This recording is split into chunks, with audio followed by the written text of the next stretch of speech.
Las matemáticas dicen que el resultado de 1 más 1 es 2, sin más opciones. Pero las ciencias sociales dicen que el resultado de uno más otro es un mundo de posibilidades presentes y futuras. Eso es Laboratorio de Fe, nuevas posibilidades de ver la vida en Dios. Y qué gusto nuevamente saludarte, darte la bienvenida a otra conversación aquí en Laboratorio de Fe.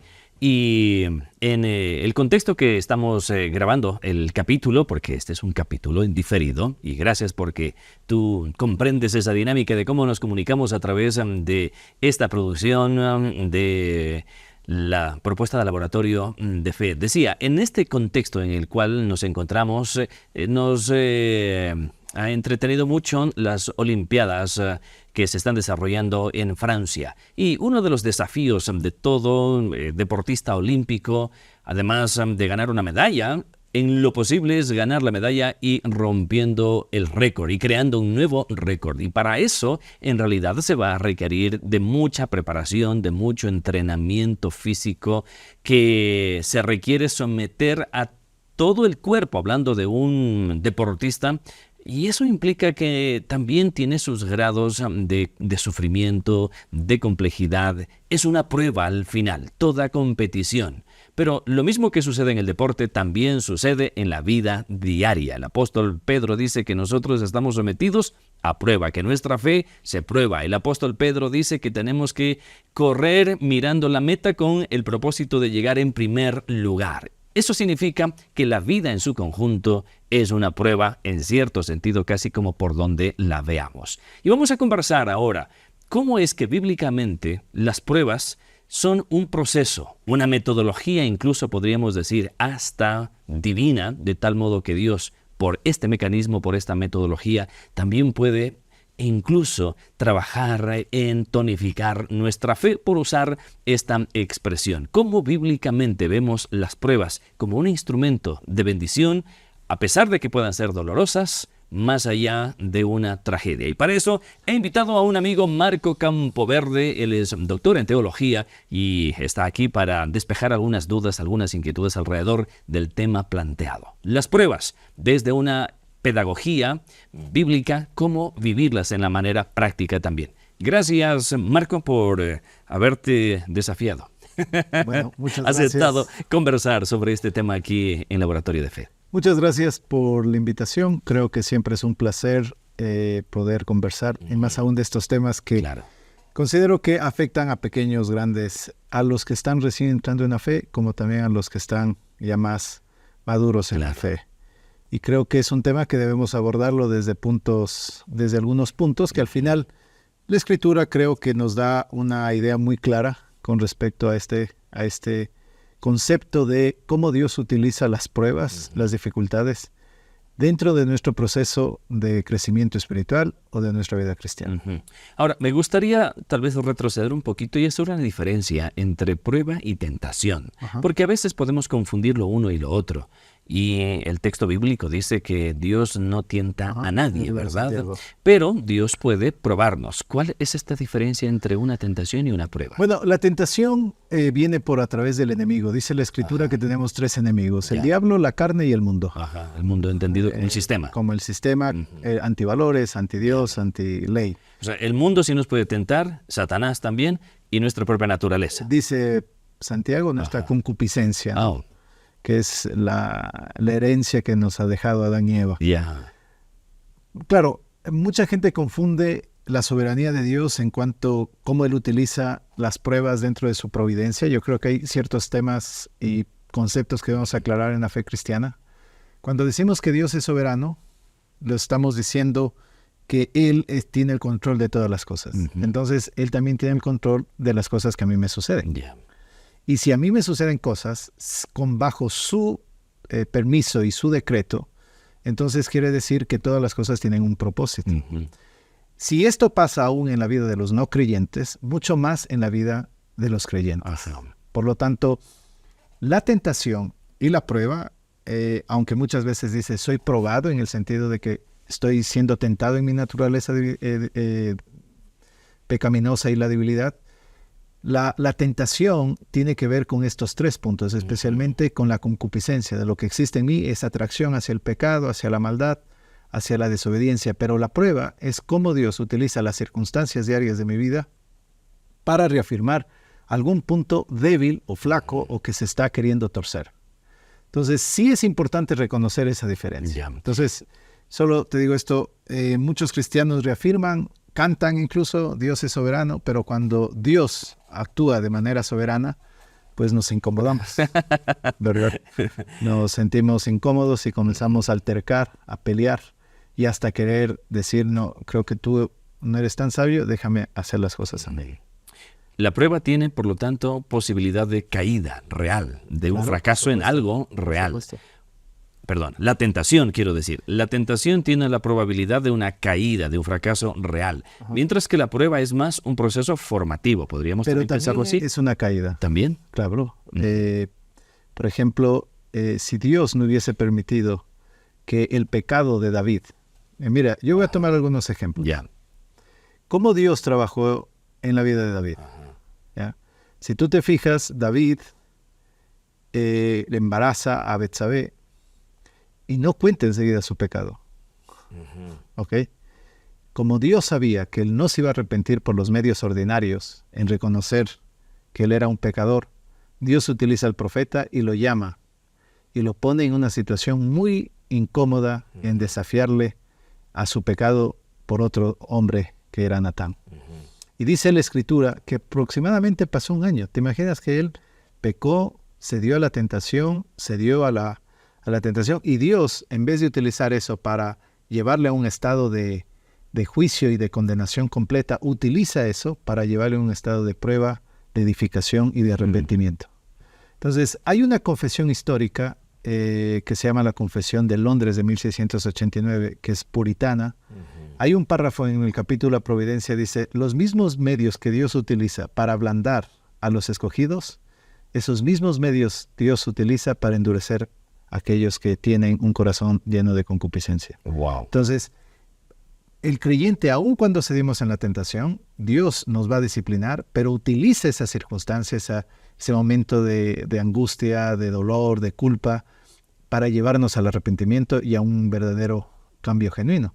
Porque probablemente si Natán no iba, Dios no utilizaba a Natán, vemos, no quiero tomar una decisión muy radical, pero no había mucho la intención de David de arrepentirse. Pasó un año aproximadamente y nadie sabía. Y él incluso es alabado porque toma esta mujer que es embarazada, él no dice nada, y bueno, murió el esposo, y qué rey tan bueno que toma esta mujer, madre, una mujer viuda, con un hijo, el rey tan bueno. Pero Dios, sabiendo que David no se va a arrepentir, utiliza. Entonces, tenemos que ver la prueba como una disciplina, tenemos que ver la prueba como un momento en que Dios refina nuestro carácter, un momento en que Dios realmente nos confronta con nuestro pecado y nos lleva al arrepentimiento y a una genuina conversión. Ahora, tú dijiste que Dios nos puede confrontar con nuestros pecados, y de hecho que lo hace.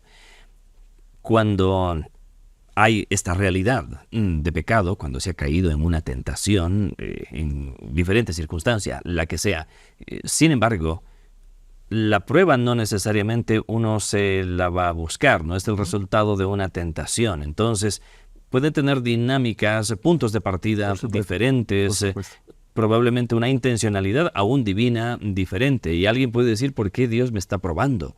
Por ejemplo, cuando llega alguna enfermedad. O sea, yo no me busqué la enfermedad, vino la enfermedad. O a veces una tragedia. Me llegó esta tragedia, la muerte de un familiar, o no sé, alguna catástrofe física, por ejemplo, o dentro de nuestro contexto ecológico, no sé, derrumbes, terremotos, a eso me refiero con catástrofes naturales. Algo que de pronto uno no se buscó y se empieza a constituir en una prueba para uno. Y uno dice, ¿cómo es que esta prueba o estas pruebas en realidad son enviadas por Dios, si es que así tenemos que interpretarlas? ¿Y cuál es el propósito detrás de esta prueba bíblicamente hablando? Bueno, tú has dicho algo muy claro. Algunas pruebas es porque hemos cedido a la tentación. Eso es cierto. Yo me busqué, tomé una mala decisión, cedí a la tentación, pero también Dios utiliza eso para un fin superior, como hijo de Él. Ajá. Pero hay situaciones en que Dios, sin que tú tomes decisiones equivocadas, sin que te hagas aparente a la del pecado y a la tentación, Dios quiere hacernos madurar. Ujú. Así como muchas veces ponemos en personas un poco más de carga porque sabemos que es la forma en que pueden madurar, como tú dijiste en la introducción de los atletas, a medida que tienen que avanzar, tienen que ser más rigurosos en su entrenamiento y eso les lleva a hacer sacrificios, eso les lleva a ponerse más retos, más pruebas, etc. Entonces sí debemos diferenciar, no todas las cosas que me suceden es porque Dios ha decretado así, ha planeado así. Más bien, hay algunas cosas que en su soberanía Dios permite que pasen por ceder yo a la tentación y otras en que Él toma para que yo pueda ser maduro, pueda crecer, pueda tener mejor comprensión de una verdad o de mi propia vida. Entonces, en estos dos casos vemos constantemente en la Biblia. Mira, José no hizo nada, fue vendido a un pueblo extranjero. David sí hizo él. Pero Dios utilizó tanto la debilidad de David como la prueba de José, porque esto sí que fue una prueba, ser odiado por sus hermanos, vendido y separado de su padre que amaba, vendido como un esclavo, todos le dieron por muerto, pasó muchos años en Egipto, le injurian, mienten, vuelven a la cárcel. O sea, y si te terminas el final del capítulo 39 en Génesis, te vas a dar cuenta que dice, Dios lo quiso así. Era para traer prosperidad al pueblo y que no muera de hambre. Eso dice José. Y en cambio de David, Dios le lleva a un arrepentimiento porque probablemente si él no hubiese tomado esta debilidad para ponerlo en disciplina y llevarlo a tener una mejor comprensión de su pecado y un verdadero arrepentimiento, no hubiésemos tenido el salmo tan hermoso del Salmo 51.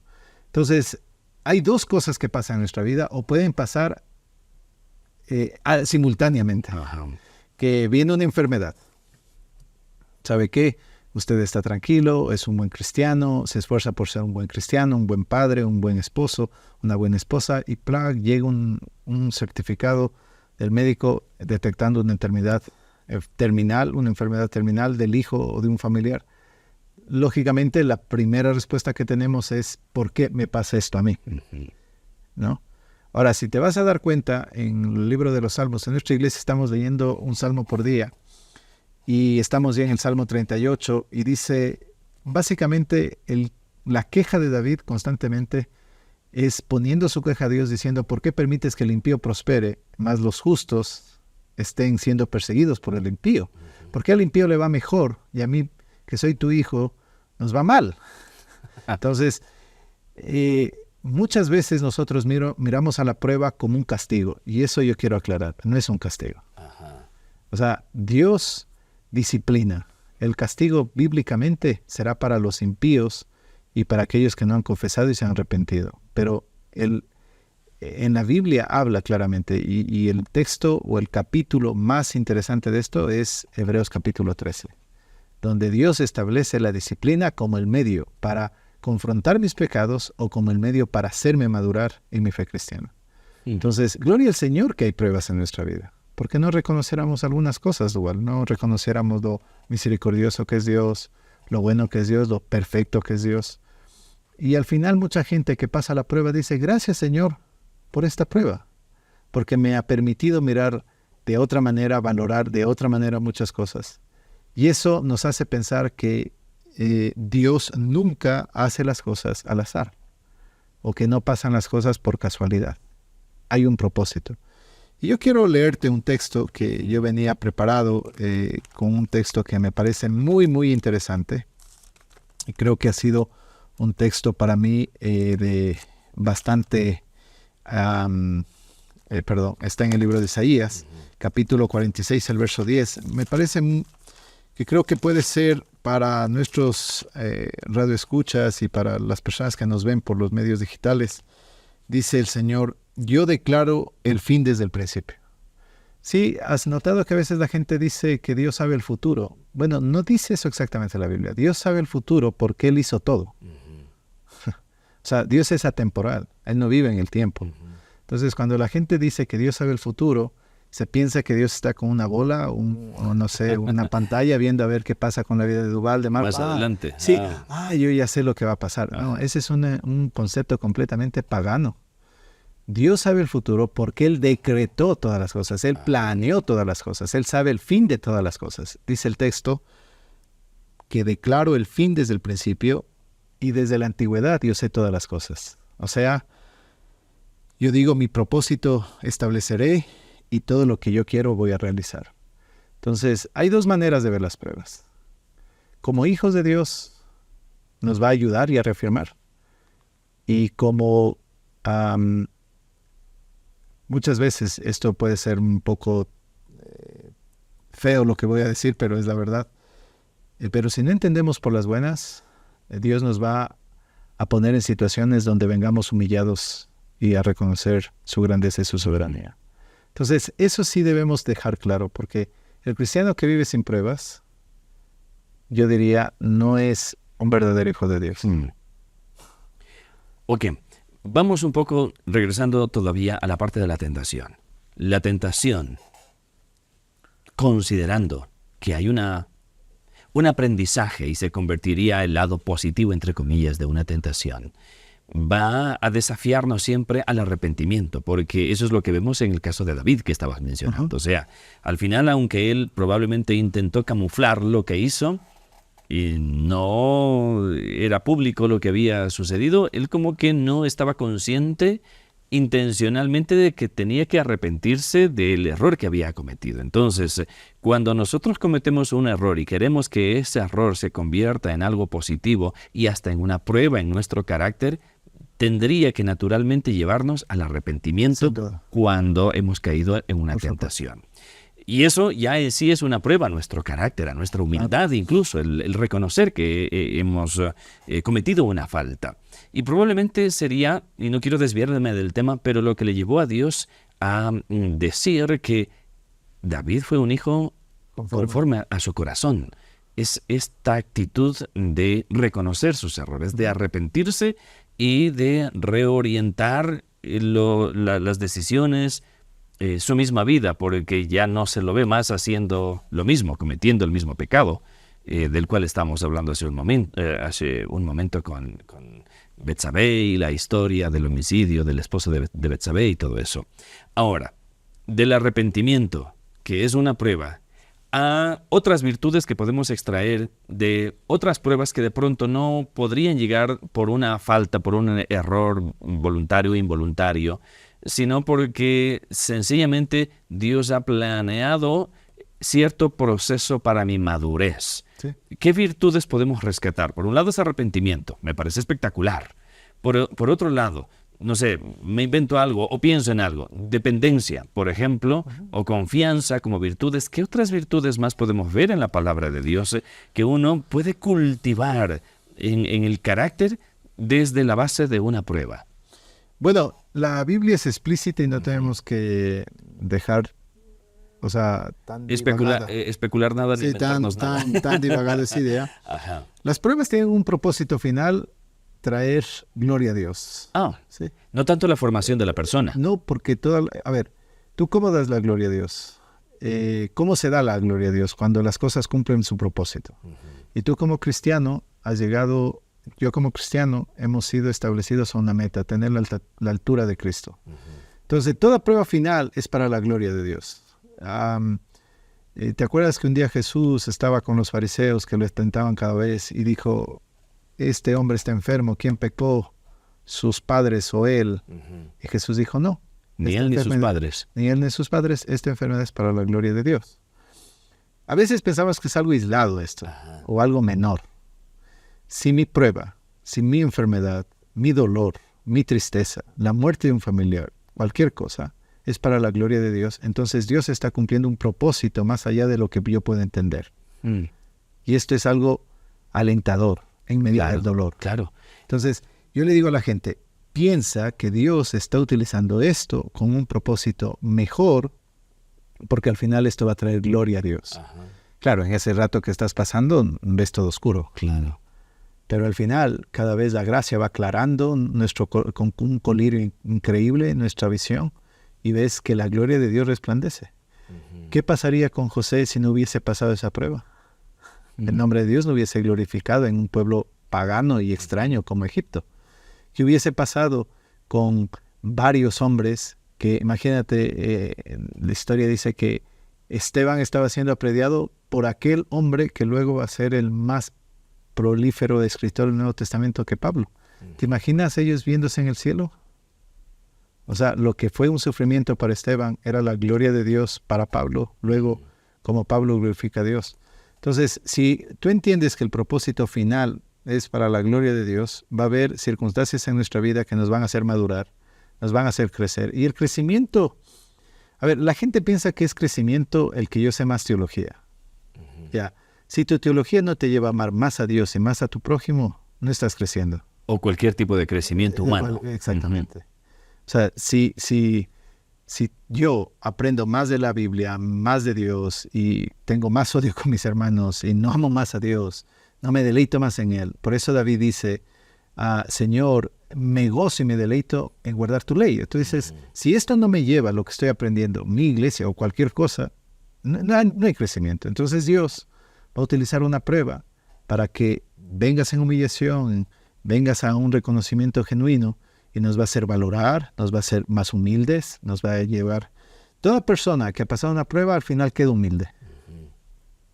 Mira, por lo general, uno se ha visto, cuando se lee manuales, no sé, de orientación, de terapia, de consejería, principalmente enfocar la prueba como un mecanismo, como una metodología para formar el carácter. Tendemos a enfocarlo de esa manera, de manera general. Sin embargo, tu propuesta me llama mucho la atención porque es cambiar el enfoque. No es tanto la formación de mi carácter, aunque hay formación de carácter. Por supuesto. Al final es la gloria de Dios. Entonces, si hay algo que me ha sucedido, que me duele, que no me gusta lo que está pasando, que a veces hasta me puede resultar insoportable lo que me está pasando, no es tanto pensar en mi formación de carácter como propósito, sino lo que tú dijiste, la gloria de Dios, que a través de esto que me está sucediendo, Dios va a ser glorificado. El cambiar ese enfoque te cambia la realidad también. Claro, por supuesto. Porque entonces es trascendental. Ajá. No es un asunto temporal mío. Es un asunto que trasciende. Claro, ahora, ¿cómo puedo evitar el estoicismo como filosofía de vida? O sea, entonces, qué bien, que sufra entonces, no es una oda al sufrimiento. ¿Cómo salirse un poco de esta línea? Pero, el asunto no se trata de ser estoico tampoco, ¿no? O sea, el sufrimiento por el sufrimiento, quiero decir. Los estoicos miraban la moral antropocéntrica. Ajá. Nosotros miramos la moral como centro de Dios y para la gloria de Dios. O sea, al final... El problema de toda filosofía humana, y yo he leído a Marco Aurelio, a Séneca, que son los padres del estoicismo, y aunque puede ser muy aparente a la moral cristiana, su epistemología parte de dos puntos diferentes. Mientras que nosotros buscamos la gloria a Dios, cualquier filosofía humana busca el engrandecimiento del hombre. Entonces, si tú me dices, la prueba... Después, al final de esta prueba, ¿voy a ser más fuerte? Sí, pero esa es la consecuencia, no el fin. Ya. ¿Entiendes? El fin sigue siendo la gloria de Dios. Claro, porque si tú cambias eso, entonces no somos cristianos. Claro. Bueno, estamos ya casi llegando al final de esta conversación. Y aún yo empecé este diálogo tal vez haciendo un enfoque en que una prueba te forma. Y probablemente ese como el fin. Sin embargo, me has dado un poco la vuelta a la cosa. Y creo que ese es el desafío y la propuesta y el resumen, la conclusión de esta conversación. Una prueba, cualquiera sea esta, e incluso aunque forme mi carácter, ese no es el fin. No. Es glorificar a Dios. ¿Y cómo glorificar a Dios en medio de las pruebas? Pues seguirá siendo tarea de cada uno de nosotros también, porque deduzco que Dios ha puesto su espíritu en cada creyente, de tal modo que pueda igual tener luces para interpretar y entender cómo darle la gloria a Dios en medio de su propia prueba. Por supuesto. Ahora, esta propuesta no es algo mía, ¿no? Claro, yo sé. De patente, Marco. Pero esto creían los puritanos. Estoy hablando de... Yo comencé a leer a Watson, a John Owen. Si tú te das cuenta, hay un común en los puritanos que hablan sobre la piedad. Y para ellos, cualquier cosa que pase en la vida tiene un fin último, dar la gloria a Dios. Si tú trabajas, la gloria a Dios. Si tu matrimonio, la gloria a Dios. Incluido las pruebas. Ahora, solo digo esto. ¿Cómo con mi prueba doy gloria a Dios? Porque los que están alrededor mío, incrédulos, mi propia familia, los propios cristianos, ¿cómo yo reacciono a la prueba? Con humildad, con dependencia, con la seguridad y la confianza de que Dios tiene todo el control. Entonces imagínate, tú estás predicando en una iglesia y te llega una noticia y reaccionas peor que un incrédulo, desesperado, angustiado, tratar de resolver. ¿Cómo miraría esto tu familia, tus propios hermanos de iglesia? Oye, no hay ninguna diferencia en tu comprensión de Dios con un incrédulo y pagano. Entonces, cuando viene el conocimiento de Dios, cambia nuestra forma de ver y la forma de aceptar las cosas. Y no quiero decir que somos unos amantes al sufrimiento, porque esa no es la idea. Pero cuando pasa el sufrimiento en nuestra vida, tú dices, bueno, esto tiene que tener un propósito mayor. El Señor está utilizando para que su nombre sea glorificado. Y yo voy a ser un instrumento para esto. Perfecto. Okay. Así que varias veces, solo como un pequeño tic, yo estaba en un funeral dirigiendo y yo dije, Dios está utilizando esto con algún fin mayor que no sabemos. Y bueno, después de unos 8 o 6 meses, casi un año, había una hermana de nuestra iglesia que se estaba en la clase bautismal y yo la bauticé y me dijo, pastor, ¿sabe cuándo yo conocí esto? Cuando se murió tal persona. Ahora, ¿cómo es que Dios utilizó este sufrimiento para que su nombre sea más glorificado? Sin duda es una cosa que nosotros lo llamamos en teología la providencia. Dios utiliza medios ordinarios para que al final se cumpla su propósito y se traiga su gloria. Eso dice Efesios. Todas las cosas son para la gloria de su nombre. Wow. Y con este replanteamiento que podemos decir, con ajustes en la fórmula de nuestra vida, de nuestro entendimiento, nos alegra haber planteado esta conversación. Me alegra mucho el que podamos conversar sobre estos temas y el que hayamos llegado a esta desafiante, reveladora, y obviamente no es que nos estamos inventando, como tú dices, está en la palabra de Dios.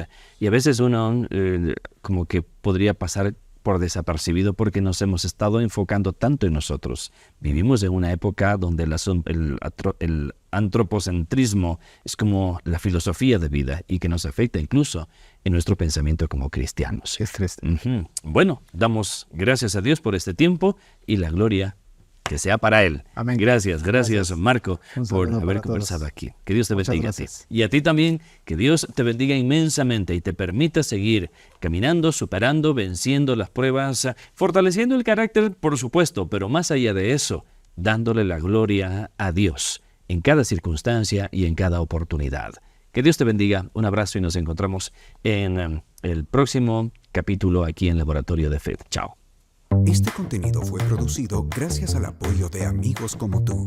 Anhelamos seguir bendiciendo también a otros. Por eso, te invitamos a sumarte con tus donaciones a través de nuestro sitio web hcjb.org.